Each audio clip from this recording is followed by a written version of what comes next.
हर माता पिता को एक बार यह कहानी ज़रूर सुननी चाहिए। चलिए शुरू करते हैं आज की कहानी। सीमा गाना गुनगुनाते हुए घर में कदम रखती है। अपनी ही धुन में थी। जैसे ही बैठक में कदम रखा, देखा कुछ नए लोग बैठे हुए थे।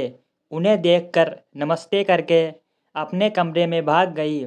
उसे समझ में नहीं आ रहा था कि ये लोग कौन हैं। उसने सोचा, खैर कोई भी हो, मुझे उनसे क्या। वह बाथरूम में हाथ पैर धोने गई, तभी बाहर से माँ की आवाज़ सुनाई देती है कि सीमा, मैंने तुम्हारे लिए कपड़े निकाल कर रख दिए हैं, आते ही उन्हें पहनकर बाहर आ जाना। सीमा बाहर आकर देखती है कि माँ ने अपनी सुंदर सी साड़ी निकाल कर रखी है। वैसे तो इस साड़ी को कभी हाथ भी नहीं लगाने देती थी, पर आज देखो वही साड़ी लाकर पहनने के लिए दे रही हैं। बात क्या है माँ, आप तो आज बहुत खुश नज़र आ रही हैं। माँ ने कहा, तू जल्दी से तैयार हो जा, बाहर वे लोग कब से तेरा इंतज़ार कर रहे हैं। कौन है वे लोग? माँ, मेरा इंतज़ार क्यों कर रहे हैं? माँ ने कहा कि वे लोग तुझे देखने आए हैं। बहुत अच्छे लोग हैं, एक लड़का और एक लड़की, बस छोटा सा परिवार है। पिता अभी नौकरी कर रहे हैं, लड़की पढ़ रही है और लड़का बैंक में मैनेजर है। और क्या चाहिए? तेरी मौसी ने भेजा है यह रिश्ता। उनके ही गांव के लोग हैं, बहुत ही अच्छा और इज्जतदार परिवार है। माँ, अभी मेरी पढ़ाई भी पूरी नहीं हुई है। 1 साल के बाद मुझे डिग्री मिल जाएगी। मेरी पढ़ाई के बाद शादी करूँगी। माँ ने कहा कि देख ले, रिश्ता जम गया तो होगी, नहीं तो नहीं। पर मेरे और तुम्हारे पिताजी की सोच है कि अगर घर बैठे बिठाए अच्छा रिश्ता आया है तो उसे क्यों छोड़ना। वे लोग भी पढ़े लिखे हैं, उनकी बेटी भी पढ़ रही है, तो तुम्हारी पढ़ाई भी ज़रूर पूरी करवा देंगे। उन्हें सीमा बहुत पसंद आई। फिर क्या, सीमा की पढ़ाई और उसकी नाराज़गी को ताक पर रखकर बहुत सारा दहेज देकर सीमा का विवाह रोहन के साथ कर दिया गया और उसे ससुराल विदा करके दोनों माता पिता खुश थे कि उन्होंने अपने जिगर के टुकड़े को बहुत ही अच्छे लड़के के हाथ में सौंपा है। अब वह राज करेगी उस घर में, क्योंकि रोहन के माता पिता कानपुर में रहते थे, रोहन महाराष्ट्र में रहता था। सीमा शादी के बाद कानपुर गई। रीति रिवाजों और रस्मों के बाद सास मेघा जी सीमा और रोहन के साथ महाराष्ट्र आई। उनकी गृहस्थी जमाने के लिए 2-3 दिन साथ रहकर वापस चली गई, क्योंकि वहाँ बिन बिहाई लड़की आरोही और पति थे।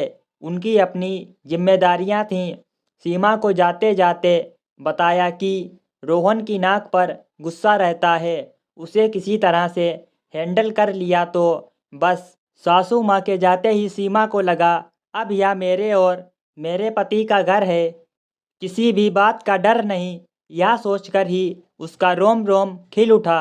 शाम को सीमा ने अच्छे से खाना बनाया और खुद भी तैयार होकर रोहन का इंतजार करने लगी। रोहन आया और उसकी तरफ बिना देखे ही कमरे में चला गया और नहा धोकर रेडी होकर टेबल पर खाना खाने बैठा। पर थाली में परोसे गए सब्जी को देख उसका गुस्सा 7वें आसमान पर पहुंच गया और थाली उठाया और पटकते हुए चिल्लाया कि यह क्या सब्जी है? तुम्हें मालूम होना चाहिए कि मुझे भिंडी से नफरत है, और तुम्हारी हिम्मत कैसे हुई कि घर में भिंडी लाने की और बनाने की। सीमा को कुछ समझ में नहीं आ रहा था कि आखिर उसकी क्या गलती है। उस रात रोहन ने उसकी खूब पिटाई की और कहा, अगली बार याद रखना कि इस घर में मेरी पसंद का ही खाना बनेगा। सीमा के लिए यह एकदम नया था। माँ के घर में उसके साथ ऐसा व्यवहार कभी किसी ने भी नहीं किया था। रोहन के ऑफिस जाते ही उसने अपनी बैग पैक किया और माँ के घर चल दी, क्योंकि उसके माँ पिताजी इंदौर में ही रहते थे। सीमा को सूटकेस के साथ देखते ही माता पिता को लगा कुछ गड़बड़ है। सीमा अपने कमरे में चली जाती है। सीमा के पिता राकेश जी ने माँ से कहा, देख जानकी, किसी भी तरह से सीमा से पूछताछ कर और पता लगा कि बात क्या है। पास पड़ोस में पता चल गया तो बदनामी होगी। अलग और इतना दहेज देकर ब्याह किया है, उसका लोन ही अभी चुकता नहीं हुआ और यह वापस आ गई। माँ की भी यही सोच थी। उन्होंने कहा, आप चिंता मत कीजिए, मैं उससे बात करूँगी। सीमा के कमरे में जानकी जाती है। बहुत पूछने पर उसने बताया कि सिर्फ भिंडी की सब्जी बनाई थी, उसके लिए उसने मुझे पीटा। मैं अब नहीं जाऊंगी। यह क्या बात हुई? मुझे सपना आएगा क्या? उन्हें क्या पसंद है क्या नहीं? पहली बार पत्नी ने बनाया है तो खा लेते और बताते कि अगली बार से नहीं बनाना। नहीं, अपनी मर्जी ही चलानी है। मैं नहीं जाऊंगी, कह देती हूँ। कल से कॉलेज चली जाऊंगी और अपनी डिग्री पूरी करूंगी। माँ ने सुना, बस कहा कुछ नहीं। खाने की टेबल पर माता पिता दोनों ने उसे समझाया कि ऐसा नहीं होता है। कभी कभी कुछ लड़के गुस्से में ऐसा करते हैं, बाद में देखना वह खुद आएगा तुम्हें ले जाने। कितने दिन मायके में रहोगी? 2 दिन बाद।